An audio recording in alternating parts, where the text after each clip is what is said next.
this corona thing has brought us to our life a situation जो हमें लग रहा है कि अब नॉर्मल है, लेकिन practically it is trying to urge us to back to what you should be actually.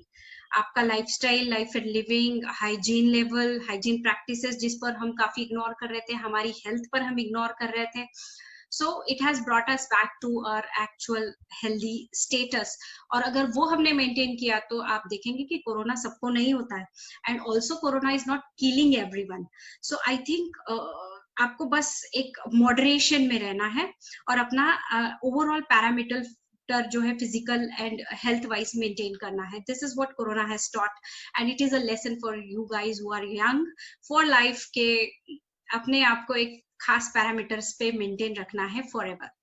So any which ways, anyone has any update about NEET and JEE? क्या है, किसके पास कोई ब्रेकिंग न्यूज है कि क्या हो रहा है, क्या होने वाला है? I think opposition has filed a plea that they would like to have this exam postponed. What you people have to say? आपको क्या लगता है क्या होना चाहिए? Anyone has any say कि नहीं पोस्टपोन होनी चाहिए, नहीं ठीक है, कोई ये भी रहा तो भी चलेगा, नहीं भी हुई पोस्टपोन तो भी चलेगा? Anyone has anything to say about it? नहीं, यानी चलेगी, पोस्टपोन नहीं भी हुई और हुई भी तो भी पढ़ना तो है ही, अटेम्प्ट तो देना ही है. सो अब exam like any other exam. हाँ बोलो. करना चाहिए. आपका आवाज काफी ब्रेक हो रहा है. What you want to say, or you can communicate in chat also. So पढ़ाई को लेकर any specific question query right now you people have? नहीं है? तो पोस्टपोन ही करना चाहिए. पोस्टपोन करना चाहिए. ओके. हाँ, लेकिन won't you think it will affect your actual academic year for next very important, crucial, professional years of you people's lives?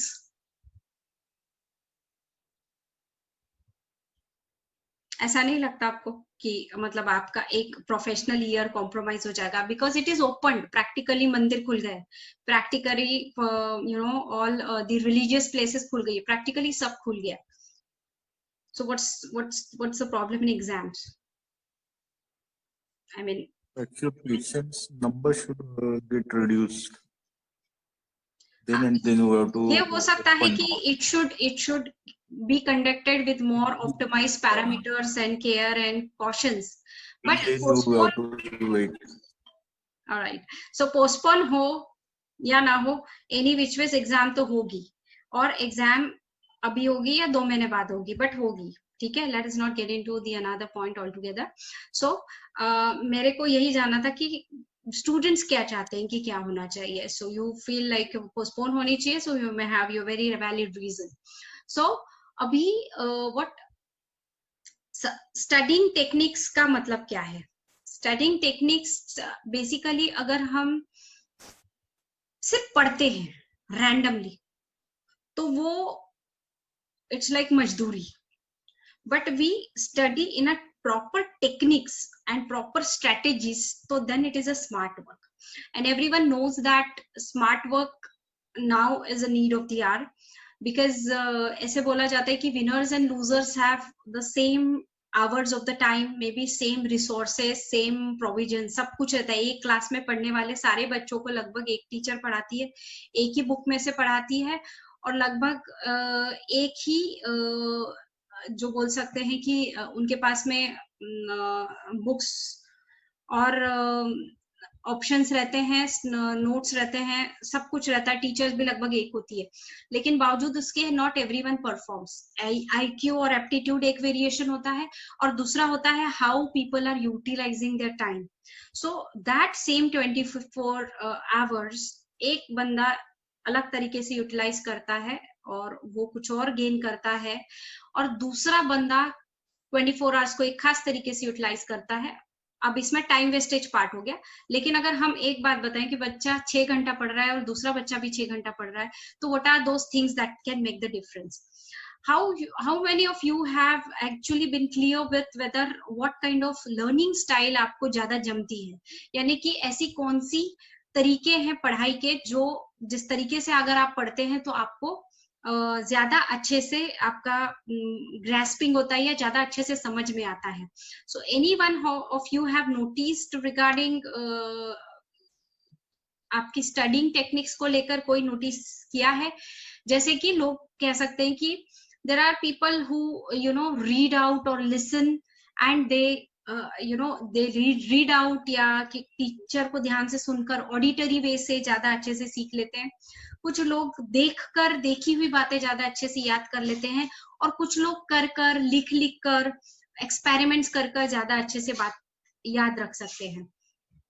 तो similarly everyone has their own learning style. अगर आप लोगों ने ढूंढी है बहुत अच्छी बात है, नहीं ढूंढी है तो ढूंढिए।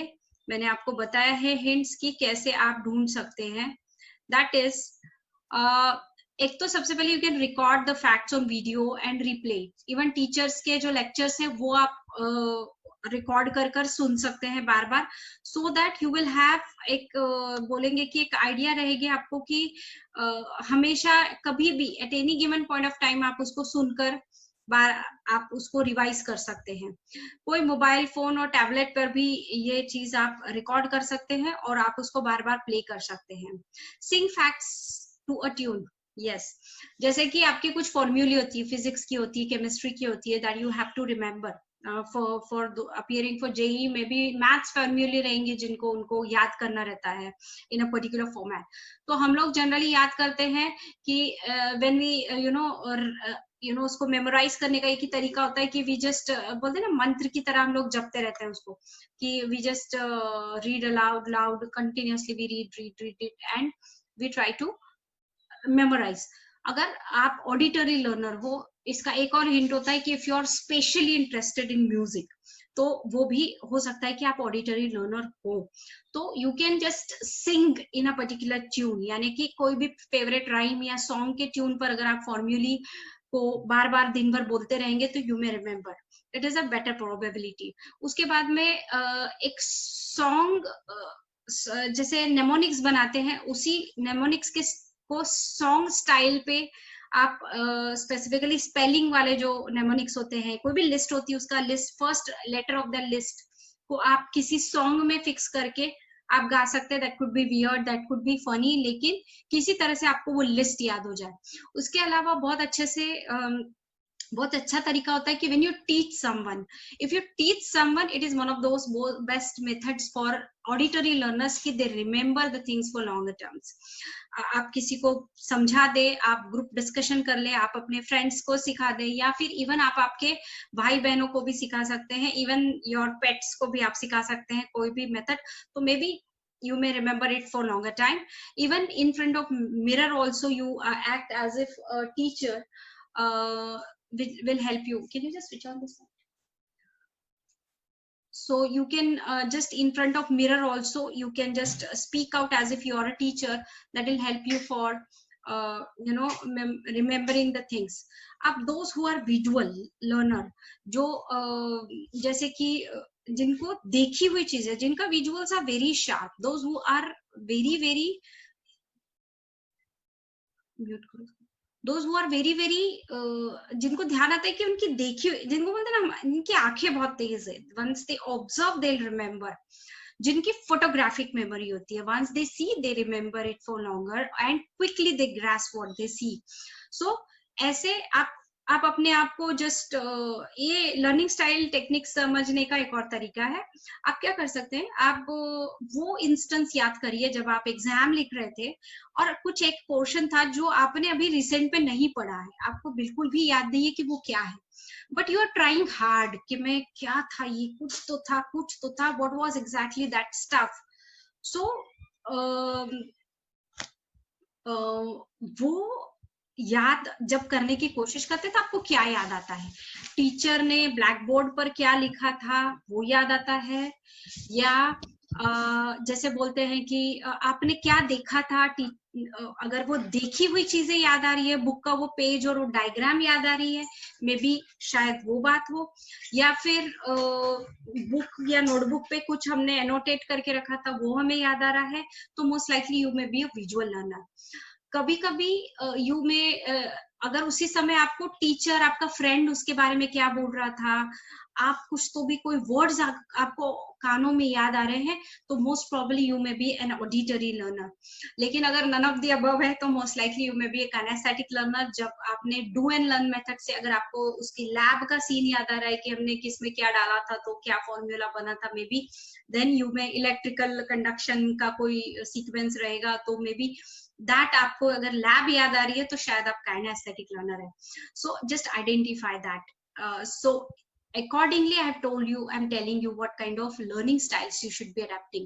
So photo essays मतलब visual learners are the ones जिसमें आप जैसे ही टीचर कुछ पढ़ाती है आपके दिमाग में डायग्राम्स बनने लगते हैं, फ्लो चार्ट्स बनने लगते हैं, साइकिल्स बनने लगते हैं, कुछ फनी सी पिक्चर्स भी बनती होंगी। You just scribble on the page, just right the notes under it, घर जाकर वही पोर्शन वापस पढ़िए, उस पर वो लेबलिंग और नोट्स पूरे करिए, and then you're ready, your notes are ready. All you have to do is एक बार बहुत अच्छे से आंखें खोलकर फाड़ कर ऑब्जर्व कर देना before just going to exams, and आपका पढ़ाई हो गया।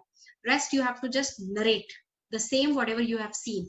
So conceptual imagery is the way visual learner learns faster with, and grasps also faster, और वही तरीके से वो बहुत अच्छे से मेमोरी रिट्राइव करता है ऑन विजुअल लेवल। सो इनके लिए किसी भी तरह का डायग्राम, फ्लो चार्ट, साइकिल, अलग अलग format, clip art, smart art, इस तरीके के फॉर्मेट में जब आप नोट्स या टेक्स्ट को कन्वर्ट करोगे, इवन हाइलाइटर, अगर कोई ऐसा टेक्स्ट है जो आप सीधे सीधे इमेज में या चार्ट में नहीं कन्वर्ट कर पा रहे, जैसे हिस्ट्री, आप लोगों को नहीं है लेकिन लैंग्वेज में भी, so all you can do is you can just highlight the important words which are very important, and then just read it only those important words before leaving for exam. So flowchart, diagrams or audio visual aids are very useful for this kind of visual learners. उसके अलावा kinaesthetic learners होते हैं, ये लोग do and learn method, यानी जितने भी practicals होते हैं, लैब्स में एक्सपेरिमेंट्स होते हैं, these people do very well, these people perform very well. उसके अलावा लिख लिख के देखना is a very easy way for kinaesthetic learner, कि जब भी उनको कुछ इंपॉर्टेंट लिखना होता है या मॉक एग्जाम्स या टेस्ट देनी है, तो ये मेथड्स काइनेस्थेटिक लर्नर के लिए फास्ट होती है। लेकिन ग्रास्प करते समय में they can remember only those thing that they have done, action learning, जो भी फॉर्मेट किसी ने किया होगा तो वही उनको अच्छे तरीके से याद आएगा। उसके बाद में इंडिपेंडेंट लर्नर वो बनते हैं जिनको खुद सीखना होता है। देखिए, टीचर सिखाएगा जितना उसको बोला गया है, ठीक है, बुक्स वहां पे खुद होगे तुम्हारे पास आके पढ़ने के लिए प्रेजेंट नहीं होंगे, आपको लर्न करना है। आप अगर एग्जाम पास होने के लिए पढ़ रहे हैं तो I don't know what would happen to you, लेकिन आपको सीखना है या हर चीज समझनी है, इस हिसाब से अगर आप पढ़ रहे हैं तो you are a true learner indeed, and most likely you being a true learner, this knowledge will not only help you for exam but for your whole life. So कोई भी पॉइंट पढ़ाई के दौरान, कोई भी पॉइंट अनएड्रेस्ड नहीं रखना चाहिए। If there is any point जो आपको लग रहा है कि you don't know, you have not understood, ask as many as questions to get the clarification कि एग्जैक्टली भाई ये क्या है, मेरे को तो समझ में ही नहीं आ रहा है। उसके बाद में अपने जो टॉपिक्स हैं उसको आप अगर नहीं समझ में आ रहा है तो टीचर्स से क्लियर करिए, नहीं समझ में आ रहा है तो अपने फ्रेंड्स से क्लियर करिए, नहीं समझ में आ रहा है, क्योंकि अगर आपने बोला नहीं, अगर आपने क्वेश्चंस नहीं पूछे तो आपको वो टॉपिक कभी नहीं समझेगा, और सिमिलरली उसके आगे की पूरी कंसेप्ट आपको कभी नहीं समझेगी, और कंसेप्ट नहीं समझेगी तो बिकॉज सिर्फ मेमोरी से जंग नहीं जीती जाती, प्रोफेशनल सक्सेस नहीं आता है। So you have to have the true knowledge, essence of the concept. So conceptual understanding is another part together जो एक हमेशा की स्टडीज में आ रहा है, but now since we are into a last moment kind of preparation and exam appearance format को हम cover करना चाह रहे हैं, so मेरी tendency I might get more into it, but right now not, we have to now finish off the studies. So basically हमें सबसे पहले ऑर्गेनाइज्ड होना है. यहाँ पे ऑर्गेनाइज्ड कैसे होया जाए, मैं it's very difficult for me to tell because आपकी एग्जाम डिक्लेयर्ड नहीं है, लेकिन फिर भी आप अपने आप की, जैसे 13 सितंबर एक टेंटेटिव डेडलाइन आ रही है जैसे, तो आप या I think last week of सितंबर टेंटेटिव आ रही है, आप उतनी पकड़ के चलिए whatever this political people will say और स्पीक. तो आप वो एक टेंटेटिव लाइन लेकर चलिए और उसमें आप ऐसे करिए कि उस लाइन में आप अपने पास में लेफ्ट ओवर दिन कितने बचे हैं, 25, 30, 40 जो भी डेज हैं, वो डेज को डेट वाइज लिखिए. 1, 2, 3, 4 वट एवर डेट्स. और अभी आज 29th है, तो 30th अगस्त से आप पूरा लिखिए टिल 13 सितंबर, और एक इमेजिनरी डेट लीजिए क्योंकि डेट इज नॉट फिक्स्ड. और उस डेट तक के जितने भी दिन है आप उसको डिवाइड कर लीजिए अपने सब्जेक्ट्स में. जो सब्जेक्ट थोड़ा पुअर है, ज्यादा टाइम लग रहा है, उसको ज्यादा दिन दे दीजिए. जो सब्जेक्ट थोड़ा अच्छा प्रिपेयर्ड है उसको कम दिन दे दीजिए. आप इंट्राडे शफलिंग कर सकते हैं कि भाई या तो मैं एक हफ्ते में फिजिक्स कर लूंगा, या 10 दिन में मुझे पूरा फिजिक्स करना है, या मैं सुबह फिजिक्स और शाम को मैथ्स कर लूंगा. अगर यह आपका प्लान बनता है तो even that is okay. So you can intraday shuffle कर सकते हो, या एक पूरे वीक का या एक पूरे डे को सब्जेक्ट वाइज अलॉट कर सकते हो. सो इस तरह का टाइम टेबल बनाना, then divide the day into hours and divide subject wise, or one subject you want to go ahead with, no issues, you can continue. इसमें एक बात ध्यान रखना, कोई बंदा 4 बजे तक जाग के पढ़ता है तो सुबह 10 बजे उठता है, वो अल्टीमेटली वो 6 ही घंटे सोता है. सो अभी again it is not a right time and moment to advise you something great about the ideal life clock. लेकिन यस, एटलीस्ट एग्जाम के एक दिन पहले आपको लेट नाइट नहीं करनी चाहिए, एक अच्छी नींद लेनी चाहिए, so that you are fresh whatever. क्योंकि एक रात पढ़ के बहुत बड़ा नहीं होने वाला. जो साल भर नहीं पढ़ पाए अगर, तो एक रात में नहीं पढ़ पाएंगे. अगर आपने साल भर पढ़ा है तो आपको एक रात पहले सिर्फ रिवाइज करना है. तो मैंने विजुअल ऑडिटरी और काइनेस्थेटिक लर्नर्स के लिए एक रिविजन मेथड एक ब्रीफ में बताई है आप लोगों को. अब आपका माइंड फ्रेश रहना चाहिए, इसलिए see to it that you are not deprived on your sleep. Sleep is very important. उसके बाद में जैसे मैंने बताया कि सब्जेक्ट रिक्वायरमेंट्स के हिसाब से अपने को, and otherwise also let night थोड़ा अवॉइड करें, एक मॉडरेशन में सोए. अल्टीमेटली 11 to 5 भी सोने से भी उतना ही आवर्स ऑफ दी स्टडी आपको मिल रहा है. So just think over it. अगर आपको आदत हो गई कि मैं रात में my mind is more active, early morning my mind is more active, then don't experiment. This last month is not for experiment, but later on just think over ki you can make a better bio clock and better timetable. So divide the time equally as per your requirement between the subjects, जैसा मैंने जब भी बताया. और जो notes रहते हैं ना, उसकी एक एक्स्ट्रा कॉपी जेरोक्स करके या कुछ करके रखनी चाहिए, और एक ऐसी जगह पे रखनी चाहिए क्योंकि लास्ट मोमेंट हमें वो मिल नहीं रही है, ऐसा नहीं होना चाहिए. So there should be always a backup thing. ये अगर आपके सॉफ्ट मटेरियल में या सॉफ्ट कॉपीज में बन रहा है, अवेलेबल रह रहा है, इवन दैट इज ओके. और इफ हार्ड कॉपीज है तो उसकी भी जेरोक्स या किसी तरीके से एक एक्स्ट्रा कॉपी रहनी चाहिए, ताकि लास्ट मोमेंट अब वो बुक नहीं मिल रही वाला सीन ना क्रिएट हो. उसके बाद में अपने स्टडीज को सफिशिएंट टाइम ऑफ रिवीजन मिलना चाहिए, और टाइमली अगर आप बनते हैं तो आपकी सक्सेस और परसेंटेज ऑप्टिमाइजेशन बहुत बहुत बढ़ सकता है. And very important of time table, important crux of time table is follow it. If you don't follow it, then that's all things goes useless. So अब आपको प्रायोरिटाइज करना है. अभी पिक्चर देखनी है या पढ़ना है, अभी खेलना है या पढ़ना है. सो हर चीज करनी है. देखो, हम 24 घंटा एग्जाम वाले दिन भी नहीं पढ़ने वाले. Everyone knows that कि we are not going to study even a day before exam for 24 hours. तो 1 घंटा तो हम लोग टाइम पास करेंगे, 1 घंटा तो हम फ्रेश होंगे, तो वो हम क्या करेंगे. सो identify what is that rejuvenating things जो आपको फ्रेश, अपने आप को और ज्यादा फ्रेश रखे.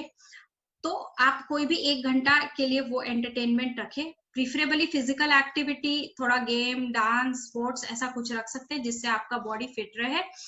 अब कैसे पढ़ना है, कब पढ़ना है, कितने फ्रीक्वेंटली पढ़ना है, एंड बाकी चीजें आप अदर्स जो कर रहे हैं, अदर चीजें जो कर रहे हैं उसका इंपॉर्टेंस क्या है, ये आप सब डिसाइड करिए। आप लोग सब बड़े बड़े लोग हो, ग्रोन अप लोग हो, आप लोगों को क्या चीजों का कितना इंपॉर्टेंस होना चाहिए, I need not to tell you, just go according to what you feel right, because ultimately your future is in your hand. So fix things लिखिए कि दिन में मुझे ये चीजें तो करनी है, इतना पढ़ाई तो करना ही है। टाइम का कोई कंट्रोल अगर हम चाहे तो नहीं होगा, लेकिन अगर हम चाहे तो होगा। So it has to be done, it must be done वाला जो कंपल्शन होता है स्टडीज को, वो आना चाहिए। और options must do and may do वाला प्रायोरिटी अगर आप टाइम के हिसाब से टाइम टेबल बनाएंगे तो आपका टाइम वेस्ट नहीं होगा। अब जब एग्जाम के लिए जाते हैं, ठीक है, ये एक जनरल हो गया, जब आप एग्जाम के लिए जाते हैं तो very important is you have to read the full paper, ठीक है, पूरा पेपर पढ़ लेना बहुत जरूरी है। इसमें लोगों के दो ओपिनियन होते हैं, स्विच होती है ऐसी, एक होता है कि पूरा पेपर पढ़ेंगे और उसमें से बहुत कुछ नहीं आ रहा होगा तो टेंशन आ जाएगा, और आइडियल तरीका ये होता है कि भाई पूरा पेपर पढ़ लो ताकि you will have a very quick decision making over के कब क्या सॉल्व करना है, क्विकली आने वाले आंसर्स कितने हैं और कौन से आंसर आपको फाइनली डिफिकल्ट जा रहे हैं और कौन से आंसर आपको सोच के देने हैं, मतलब टेंटेटिव वाले, और कुछ तो होते हैं जो बिल्कुल नहीं आते। और अगर नेगेटिव मार्किंग होगी तो that would be very dangerous trick. So सब better you read the paper if you are very short. अब इसमें बीच का रास्ता निकाल सकते हैं कि if you know the answer short you can just answer it, MCQs ही है तो you have to just answer it. और रेस्ट जो आपको लगता है कि प्रोबेबल मे बी या मुझे सोचना पड़ रहा है तो लीव दोज आंसर्स। पहले you go in a flow की जहां पे आपको क्विकली आंसर आ रहे हैं, just tick those answers and then you may go for a second round of reading where you may selectively answer those who need a little bit of thinking, remembering, reminding, और फिर third attempt में may be third reading में you may finish off those little difficult one, and last reading में you may just attempt those who are really toughest ones. So reading the paper thoroughly, planning your approach ki how you would be I am telling one of the approaches, if you have some tested verified formula, well you can just go ahead with it. Identify question जो मैंने बोला immediately कर सकते हो, कर डालो। उसके